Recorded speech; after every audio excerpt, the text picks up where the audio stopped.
Welcome back to our channel. Today we take a deep dive into the extraordinary life and sad end of Susan Hayward, one of Hollywood's most celebrated actresses. Known for her powerful performances in films based on true stories, Hayward's career spanned decades, bringing her both fame and recognition. But behind her captivating on-screen presence was a life filled with personal struggles, health challenges, and heartbreak. From her rise to stardom to her tragic battle with cancer, Susan Hayward's life was as dramatic as her films. Join us as we uncover the highs and lows of her career, personal life, and the untold stories that shaped her legacy. Susan Hayward, born Edith Mariner in the bustling heart of New York City, came from a world far removed from the glitz of Hollywood. Her parents, Ellen and Walter Mariner, lived a modest life, with Walter working as a transportation laborer to support the family. While her home wasn't filled with luxury, it was rich with the stories of her grandmother, an actress from Ireland. These tales of the stage and applause planted the seeds of ambition in young Edith's heart, offering her a glimpse of a world she desperately wanted to be part of. At school, Susan's natural charisma shone brightly. She threw herself into school plays, capturing the attention of her peers with her larger-than-life performances. Her classmates affectionately crowned her most dramatic, a nickname that felt like a prophecy for her future. It wasn't just a label, it was the beginning of a life defined by drama, both on screen and in her personal journey. But Susan's dreams faced an almost insurmountable challenge when tragedy struck. At just 16, she was involved in a catastrophic car accident. The damage was severe. Her hip was fractured, her legs broken, and her future seemed uncertain. Doctors delivered the grim news: she might never walk again. For many, this prognosis would have been the end of any aspirations, let alone a dream as physically demanding as acting. Yet Susan's response was nothing short of extraordinary. She endured months of painful recovery, confined to a partial body cast. Instead of succumbing to despair, she used this time to fuel her resolve. A year later, she returned to school, walking on her own, defying medical predictions. Her triumphant return was a moment that could have come straight out of a Hollywood script. Her limp, a constant reminder of the accident, became both a challenge and a strength. Some classmates were cruel, mocking her distinctive gait, but Susan learned to carry herself with grace and confidence. In time, what others saw as a flaw became a unique aspect of her presence, one that would later captivate audiences and make her unforgettable on screen. When Susan began her Hollywood career, the story of her accident and recovery became a key part of her narrative. Fans and the media were quick to embrace her as a symbol of resilience. Articles celebrating her strength filled entertainment columns, painting her as an indomitable figure who refused to let hardship define her. Fan letters poured in from across the country, with many praising her courage and sharing their own stories of overcoming adversity, inspired by her example. Susan showed us what it means to fight for your dreams, one fan wrote in a letter published by a Hollywood magazine. Her determination to walk again, let alone to act, reminds us all that nothing is impossible. The press wasn't far behind, often emphasizing her backstory and promotional materials. Headlines like "Susan Hayward, the girl who refused to quit," or "From Tragedy to Triumph," positioned her as more than just a rising actress. She was a role model, someone audiences could root for, not just because of her talent, but because of her unyielding spirit. Her distinctive walk, initially a source of ridicule, became a symbol of her perseverance. In interviews, Susan often spoke candidly about the accident, never shying away from the pain it caused, but focusing instead on the lessons she learned. "It taught me to fight," she once said. "If you want something badly enough, you'll find a way to make it happen." The entertainment industry took notice too. Casting directors admired her fortitude, seeing it as a reflection of the strength she brought to her roles. She had an aura about her, one director recalled. When Susan walked into a room, you couldn't look away, not because of her limp, but because of her presence. She carried herself like a star, even before she became one. In the vibrant landscape of 1937 Hollywood, a determined young woman named Edith Mariner arrived with stars in her eyes and a dream as grand as the roles she aspired to play. Her goal? To audition for the coveted role of Scarlett O'Hara in Gone with the Wind. The competition was fierce. Hundreds of hopefuls vied for the part, but Edith didn't let the odds discourage her. Although she ultimately didn't win the role, the journey marked a pivotal moment in her life. Despite the setback, Edith's undeniable charm and raw talent didn't go unnoticed. Warner Brothers saw potential in the spirited actress and offered her a 6-month contract at $50 per week. It was far from the fame and fortune she envisioned, but it was a crucial first step into the world of Hollywood. However, one thing needed to change: her name. Talent agent Max Arno believed that Edith Mariner lacked the allure of a leading lady. At his suggestion, she adopted the name Susan Hayward, a moniker destined to dazzle audiences and shine on marquees. As Susan Hayward, she embarked on her Hollywood journey, tackling minor roles in films like Hollywood Hotel, The Amazing Dr. Clitterhouse, The Sisters, and Campus Cinderella. While these roles didn't catapult her to stardom, they provided invaluable experience and exposure. Each small part was a stepping stone, allowing her to navigate the complexities of acting on screen and adapt to the demands of the film industry.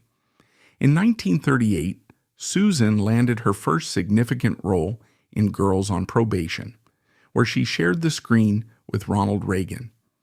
Although the film wasn't a commercial success, it marked a turning point in her career.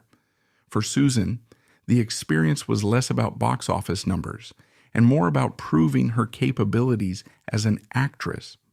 She demonstrated an ability to hold her own alongside seasoned actors, a trait that didn't go unnoticed by casting directors and producers. Critics may not have celebrated Girls on Probation, but for Susan, the film opened doors that would have otherwise remained closed. It showed Hollywood that she wasn't just another hopeful starlet. She was a talent to watch, someone who brought depth and determination to every scene she inhabited. Audiences, too, began to notice the red-haired actress who lit up even the smallest roles with her magnetic presence. Fans sent letters to studios praising her performances, asking for more opportunities to see her on screen. Meanwhile, gossip columns started to mention her name, noting her striking looks and promising potential. After the conclusion of her initial Warner Brothers contract, Susan Hayward took a bold step forward in her career by signing with Paramount Studios. This move not only increased her earnings to $250 per week, an impressive leap at the time, but also opened the door to larger, more prominent roles. At Paramount, Susan began to carve out a niche for herself as a versatile actress, appearing in films such as Brightest, Our Leading Citizen, and Adam Had Four Sons. These projects offered Susan opportunities to work alongside Hollywood luminaries, including Ingrid Bergman, John Wayne, and Paulette Goddard, each of whom brought their own star power to the screen. For Susan, sharing the stage with these seasoned actors wasn't just a professional milestone, it was a masterclass in acting. She absorbed their techniques, observed their command of the craft, and honed her own abilities, steadily building her confidence and credibility in an industry that demanded excellence.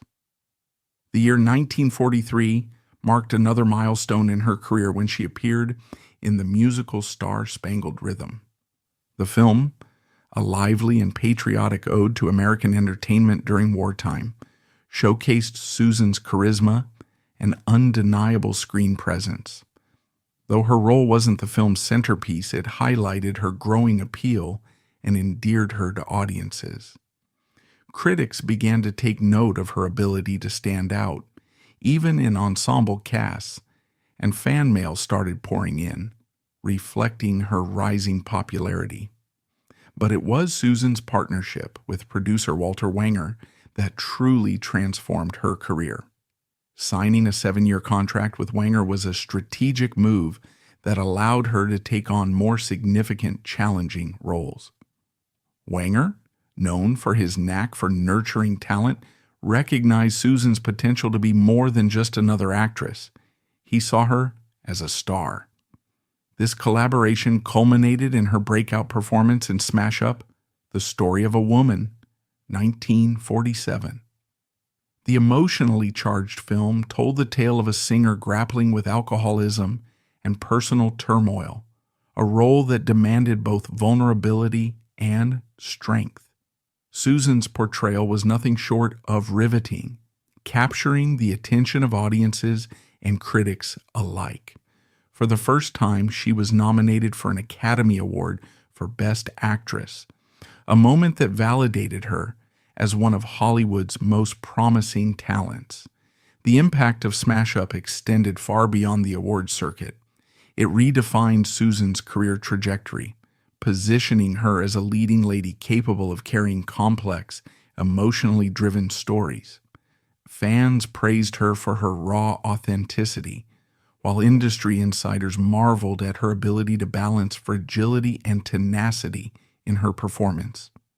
As Susan Hayward's career progressed, her talent and on-screen magnetism only deepened, propelling her into the upper echelons of Hollywood stardom. By the early 1950s, she was commanding roles that showcased her versatility and emotional depth, solidifying her place as one of the era's most respected actresses. In David and Bathsheba, 1951, Susan delivered a mesmerizing performance opposite Gregory Peck in the biblical epic. Her portrayal of Bathsheba, a character torn between love, power, and redemption, resonated deeply with audiences, adding another layer to her growing reputation as a leading actress who could bring complex roles to life. The film's commercial success only bolstered her appeal, drawing praise from critics and fans alike. The following year, she teamed up with Gregory Peck once more for The Snows of Kilimanjaro, 1952. Based on Ernest Hemingway's poignant short story, the film explored themes of regret, love, and mortality, with Susan's character embodying both strength and vulnerability. Her chemistry with Peck added emotional weight to the narrative, and audiences were captivated by her ability to convey profound sorrow and longing with authenticity.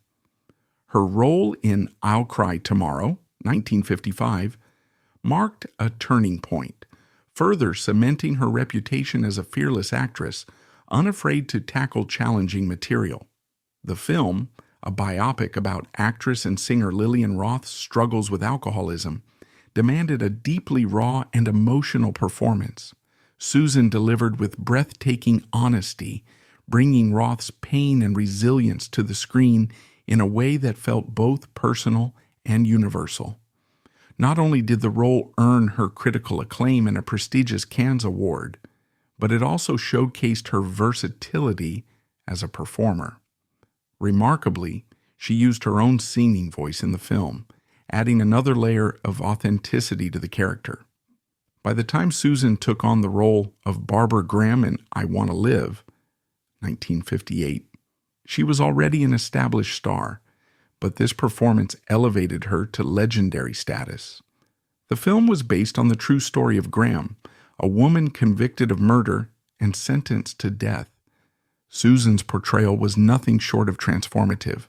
She immersed herself in the role, capturing the complexities of Graham's character, her defiance, fear, and humanity. Critics lauded her performance, calling it one of the most powerful in cinematic history. One reviewer described her portrayal as a masterclass in emotional authenticity, while another remarked, Hayward doesn't just play Barbara Graham, she becomes her. The role earned Susan the Academy Award for Best Actress, a crowning achievement that underscored her exceptional talent and ability to connect with audiences on a deeply emotional level. Audiences, too, were deeply moved by her performance.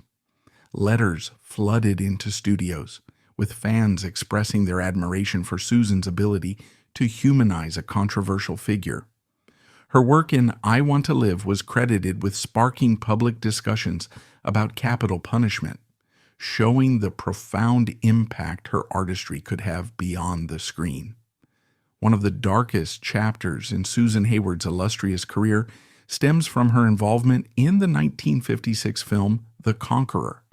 What began as an ambitious Hollywood epic soon became infamous, not for its plot or performances, but for the devastating health consequences tied to its production. The film was shot in the picturesque but remote regions of Utah, not far from a U.S. nuclear testing site. At the time, the dangers of radiation exposure were poorly understood, and safety measures were minimal or non-existent. The cast and crew, including Susan, unknowingly worked amidst radioactive fallout, spending long hours in contaminated soil and air. Years later, the horrifying consequences of this decision began to unfold. Of the 220 people involved in the production, an alarming 91 were diagnosed with cancer, and 46 of them ultimately lost their lives to the disease. This staggering statistic drew widespread attention and raised unsettling questions about the responsibility of the film industry in protecting its talent. For Susan, the effects of this exposure became tragically personal. In the 1970s, she was diagnosed with brain cancer, a devastating diagnosis that many speculated was linked to her time filming The Conqueror. While no definitive proof has ever been established, the correlation between the film's production and the high cancer rates among its cast and crew is difficult to ignore. The media seized on this story, dubbing The Conqueror the cursed film, and its legacy became a cautionary tale about the hidden dangers of Hollywood. Critics and journalists questioned how such a catastrophic oversight could have occurred, and why those involved were left in the dark about the risks.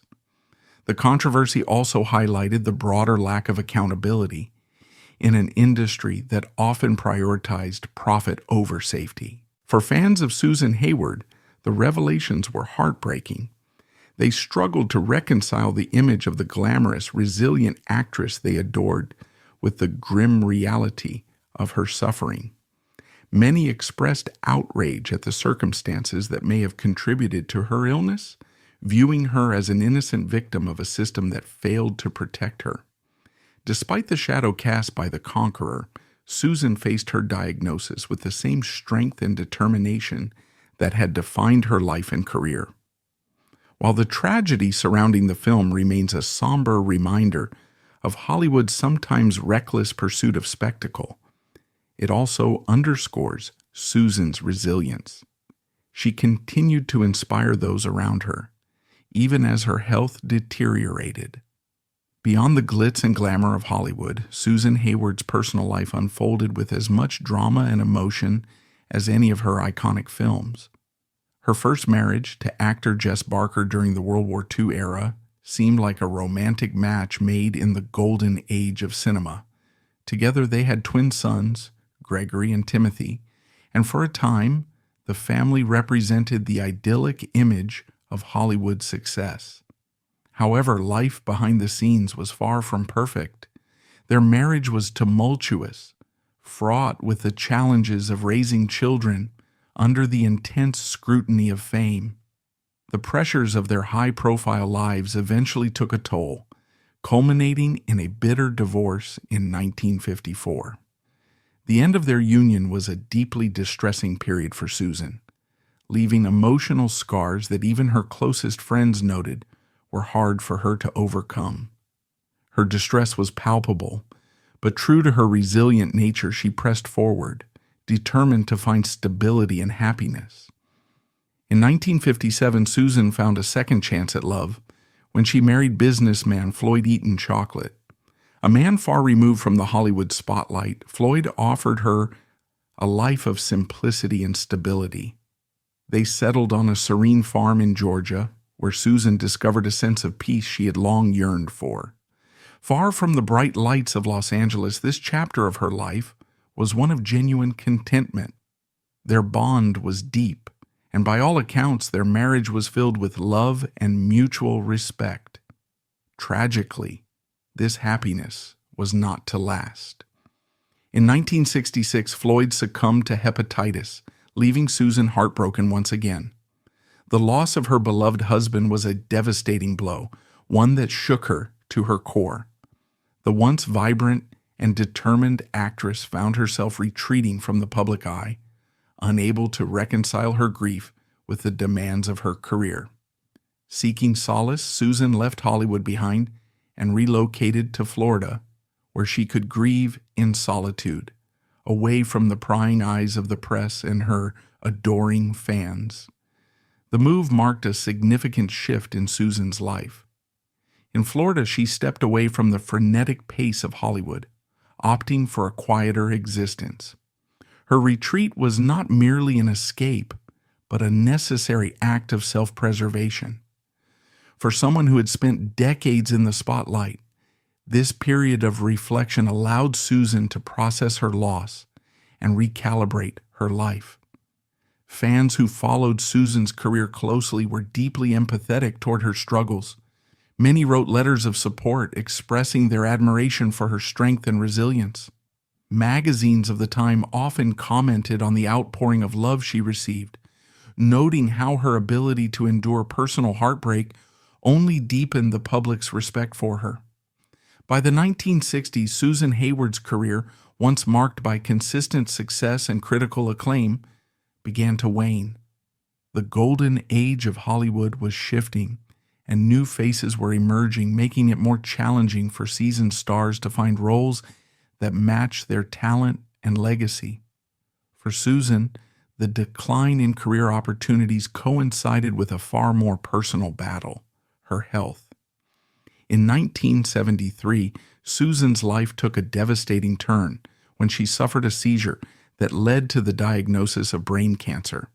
For someone who had built her career on resilience and strength, the diagnosis was a cruel blow. Yet, true to her indomitable spirit, Susan refused to let her illness define her. Even as her condition worsened, she continued to work, demonstrating an extraordinary commitment to her craft. One of her final on-screen appearances was in the 1972 film The Revengers, where she starred alongside William Holden. While the role didn't achieve the same level of recognition as her earlier work, her performance showed the same dedication and emotional depth that had become her hallmark. It was a testament to her professionalism and love for acting, even as she battled a debilitating illness. Susan's final project, Say Goodbye, Maggie Cole, was a television series intended to showcase her talent to a broader audience. However, as her health deteriorated, the project was abandoned, marking a poignant end to her storied career. Fans were heartbroken by the news, knowing that Susan's condition was preventing her from continuing the work she loved so deeply. In 1974, despite her frailty, Susan made a rare and emotional public appearance at the Academy Awards alongside Charlton Heston. She was there to present the Best Actress Award, a role she had once earned herself and a reminder of her incredible contributions to the film industry. Her appearance was a moment of profound significance, both for Susan and for those who admired her.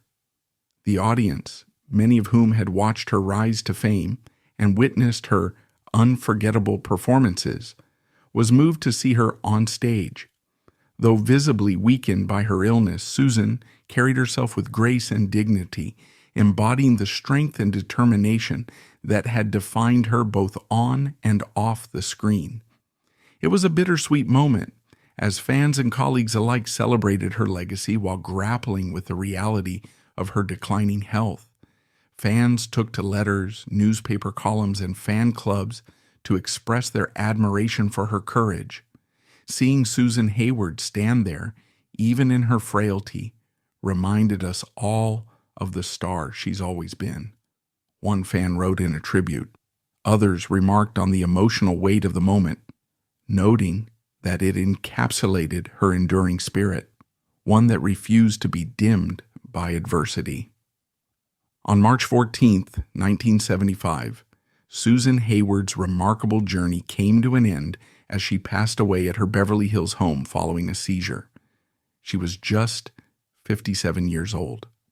While her passing marked the conclusion of an extraordinary life, her legacy lives on, etched in the annals of Hollywood history and the hearts of her fans worldwide.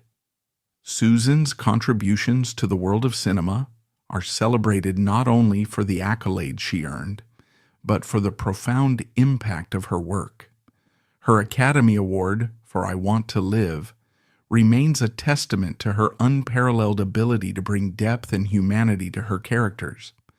Her footprints, preserved in gold dust at Grauman's Chinese Theater, serve as a physical reminder of her enduring influence on the industry.